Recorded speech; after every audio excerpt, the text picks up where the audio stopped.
As I usually say this, Mondays are usually the most boring days starting the week. However, if you guys are big fans of the Japanese wrestling scene, you're in luck. I keep your Mondays fun and exciting. So for today, we're going to be doing two reviews, of course. We're going to be doing more with the Fantastica Mania, the collaboration between New Japan Pro Wrestling and CMLL, continuing with more of the tag team tournament and other matches as well. And then we move on, of course, with our final review, which is, of course, the much latest show from ChocoPro, number 503, featuring many matches. But of course, we see of many people, of course, coming back from their expedition in India, which was, I'm pretty sure everybody had a wonderful time. So let's see how things will roll up. And then, of course, as always, we wrap up our episode as usual with some news updates to give you guys updates on what's been happening in the world of wrestling, such as what events the promotions are throwing out, who's booked, what matches are set, including developments that are happening in the world of wrestling as we speak. So, let's get ready for another episode of the Lead Wrestle Zone.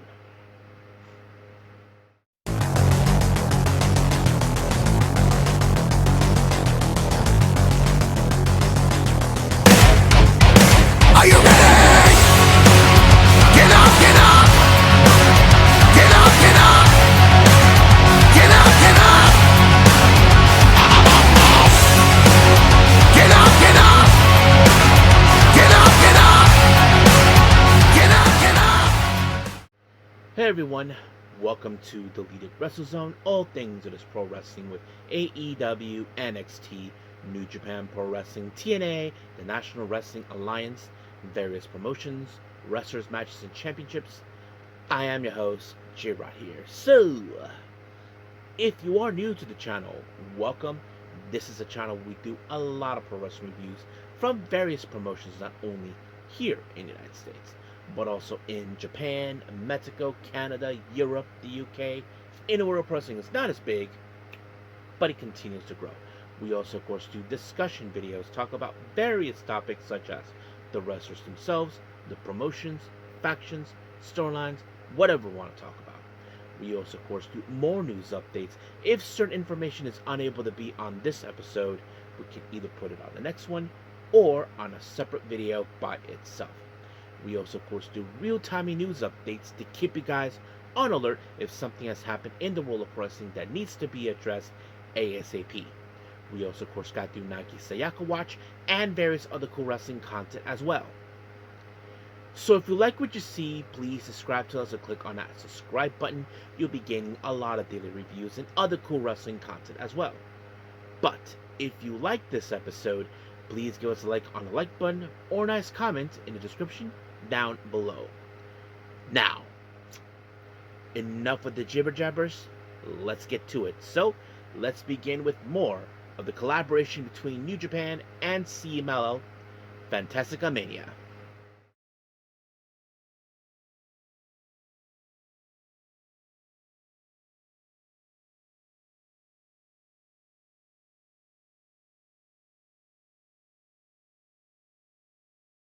Okay, Fantastica Mania. Now, I want to make things a little more clear.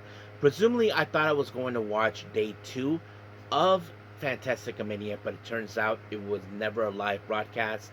It was mostly kind of like a house show. Same thing with day 4, so we're just going to focus on day 3 in this much recent show that happened this past Sunday at the ATC Hall in Osaka. Now, we opened up with tag team action. We have Shoma Kato and Hijo de Snuka teaming up. They take on Tatsuya Matsumoto and Tiger Mask.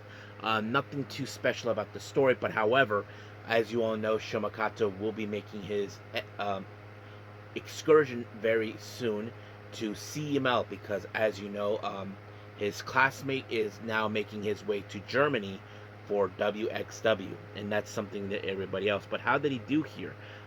You would have assumed that someone like Shoma Kato would have had his big moment where he won the match. No, it was a great collaboration between him and Hijo de Stuka. He actually picked up the win by applying a pinfall on Matsumoto, and just like that, it was over. And then, of course, Tiger Mask and Snuka actually were hugging him and congratulating him, because this, to me, it sounded more like this was his final match to enter on an excursion. I'm not 100% sure if that's the case. Then we will see. Now, our next match, well, is the House of Losers. No big surprise. Consisting of Yoshinobu Kanemaru, Sho, and Yujiro Takahashi. They take on the Cozy Max, consisting of Okumura and Satoshi Kojima. And of course, they team up with Ultimo Guerrero. Now, obviously, when it comes to House of Torture, we all know that they always do dirty tricks. You know, they find ways to ensure they pick up the win. That's exactly what they would do. But however, they got away with it on multiple occasions near the end, where of course there was the Miski Whisk on Kojima thanks to Kanemaru, and then finally the Pimp Juice by Yujiro onto Kojima, and just like that, 1, 2, 3, it was done. Now, our next match, we have members of the Unbound Company, Daiki Nagai, Bone Soldier Jr., Shingo Takagi, Philip Marlowe Jr., Yoda, and then finally, of course, Titan. They take on Masatora Yasuda, Stigma, El Desperado, Master Wato, and of course, Ryosuke Taguchi. Now, one thing that was funny, you all seeing every time when it comes to Taguchi, there were moments where they were trying to do the balancing act, or the acrobat where you're walking on the rope. Well, Taguchi got himself caught in the rope. Basically, the rope was in between his legs. He was just standing there like, oh, yeah. And of course, whenever they tried to run through the ropes at his side, he's like, oh, it hurts, because he was like that for a long period. I thought it was pretty funny, for that. And of course, Shingo had that look like, whatever, just like that. But unfortunately, he did get down from there on when he got pushed out. But it was, in fact, Tintan with the El Inmortal onto Yasuda, and just like that, 1, 2, 3, it was over. And then, of course, during the post-match, well, Yasuda, let's just say he got his treatment as a young lion. Of course, Shingo was putting him in the Boston Crab. Trying to show him, like, come on, Yasuda, you're a young lion. How do you get out of this one? But he was still in pain. So that's how they rolled in the Unbound. Now, our next match is a lightning match in a three-way. We have the Alchemist, Hechicero, Soberano Jr., and of course, Templario. So, obviously, for those who don't know what a lightning match is, it's a fast-paced match that you only have a 10-minute time limit. So, basically, you have to go through that. Now, last time when we did this was on day 1. There was a time limit draw. It had Templario, and I forgot who else was in it. But the match ended after 10 minutes. And then you would have assumed that something like this would not happen again, but it did. There was no winners, no losers on this match. So it ended once the 10 minutes has expired. Now, our next match, well, our final 2 matches are, in fact, the Tournament of the Fantastic Mania for Tag Team. First, we have Magnus and Averno taking on Atlantis and his son, Atlantis Jr. Obviously, is a pretty good team up, of course. But however, this match took a turn when Averno decided to attack Atlantis Jr. Now, why would he do that? Well, I'll explain a bit. But the one thing that was crazy is that he took him up and did like an underhook face plant up in the corner side of the thing, and just like that, it was over. 1, 2, 3. He put him away. But in post-match, Averno decided, that he was going to beat the crap out of him because, A, he does not respect those who are the sons of legend wrestlers like his father. He thinks that he's still a kid, that he is nowhere near close to reach Averno's level. But of course, Atlantis Jr. said that he was going to kick his ass in Cork and Hall, which, of course, we'll probably get to see. And Averno took off the mask, Atlantis Jr.'s mask, just to send him a direct message. So we'll see where that goes from there. And finally, our last match, we have Los Viajadores de Espacio. In fact, of course, is Violente Jr. and of course Futuro taking on El Sky Team, Máscara Dorada and Místico. I thought the match was fantastic. I thought it was a pretty good match to enjoy. I mean, fast-paced, high-flying maneuvers, but in fact, it was Máscara Dorada with a shooting star press onto Violente, and just like that, 1, 2, 3, done. So it was a pretty good event. I'm pretty sure we will have the finals soon.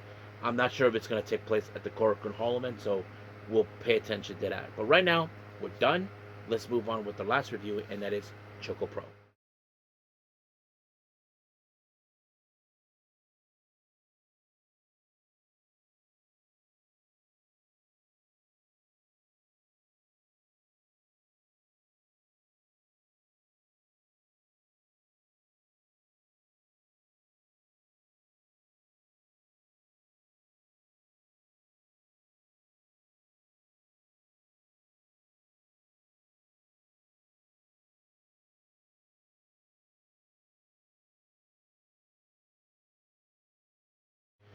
Okay, ChocoPro number 503. This is their latest show that just came back in Ichigai Square. Now, as you know, some of the members of the ChocoPro promotion just had an expedition in India where Balinaki is originally from. And now they're back, of course. It opened up with both Balinaki and Mei Shiruga dressed up in India attire, which is, I thought it was cool, trying to share the culture to the Japanese people, which I enjoy. And of course, we opened up with an exhibition match. Now remember, the last time we saw this, it was a tag team match, which it was an expedition. But this time they flipped the whole match around. Now last time we saw Kaho teaming up with Rin, while Emi Sakura was teamed up with Shiyu. While this time Shiyu teams up with Kaho, and Rin teams up with Emi Sakura. Now, some of you may question, will there be any difference on this one? Well, the last time we did see Rin became a good teammate, protecting Kaho from getting a pin against Chiyu. But now it didn't do any. The roles were reversed a little bit because it was Sakura who picked up the win on Chiyu, and just like that, it was over. Now, our first match, we have Hiroya Wada and Sayaka Obihiro teaming up. They take on Tokiko Kihara and Chiko Shikawa. It was a pretty good match. Seeing Obi and Hiroya teaming up, they seem like they've become a well-established team. We are now witnessing Hiroya getting better and better. And what happened is they were able to separate Chi outside through the window, while Obi and Hiroyi were able to double pin Tokiko, and just like that, 1, 2, 3, it was over. So we're now seeing Hiroyi getting a bit of her footing and better. She's improving, she's getting wins, not the big wins, but just wins that mattered. Knowing that she finally did it. Now our next match, we have Arnico Montana. Many of you may not remember him, or those who do. He actually is a masked wrestler based out of Chile, just like Gene Bravo. He takes on Chris Brooks. And this match was crazy as it odd is. I mean, Chris Brooks sometimes doesn't play by the rules, but all of a sudden, he decided to distract Hana Montana with the covering, messing up his mask. Then he attempted to use a championship belt to whack him, but Gene Bravo showed up out of nowhere and just beat him up. Basically, he did that because he saw that his own countryman was about to be whacked with the belt. And of course, the referee, our general manager, who was having referee duty, saw it and decided to make this match a no contest. Now, of course, Arnico Montana and John Bravo were like, Gene Bravo were in fact arguing with each other in Spanish, like telling him, hey, he was about to whack you with the belt, man. What was I supposed to do? Let you take it? So that was the whole thing. So Montana thought, okay, I get it. You were trying to watch my back, and I appreciate it.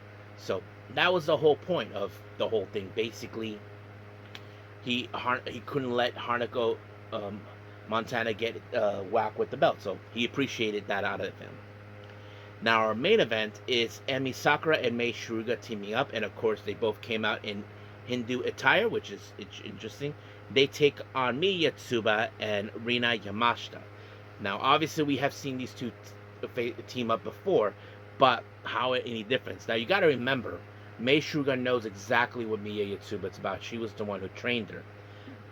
And of course, Rina Yamashita, well, let's just say that she is a very strong wrestler who is not afraid to go beyond the distance. But unfortunately, this match ended with Emi Sakura applying the ghetto clutch onto Mia, and just like that, 1, 2, 3, it was done. Now, our Jonkin tournament, well, it was a very interesting one. We have many people, but the one person that made it all the way through, and that is Gene Bravo. This is his first time winning the Jonkin tournament while he was in Japan. Receiving, of course, the runner-up is Hiroi. So that's how things ends. I can't wait to see what's going to happen on the next ChocoPro. But for right now, we are done. Let's move on with some news updates.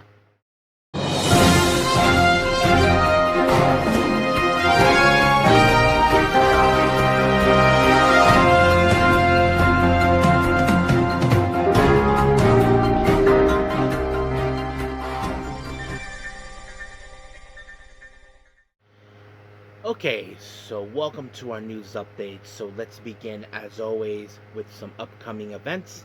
So let's start with some GCW updates on that. As you know, they'll be making their way to Hartford, Connecticut on the 29th of February for Baller Blocken. They announced Gringo Loco will take on KJ Orso, formerly known as Fuego del Sol. And then, of course, as you know, they have that 2-day show in Atlantic City. The first one for night one is called Ashes to Ashes. That will happen on the 14th of March. It was announced that YDNP, which is Alec Price and Jordan Oliver, they'll take on Ruckus and Don Freeze. And then finally, as you know, we have the Las Vegas shows, part of the collective Effie's Big Gay Brunch that will happen on the 18th of April. It was announced that Mercedes Martinez will be participating in this event.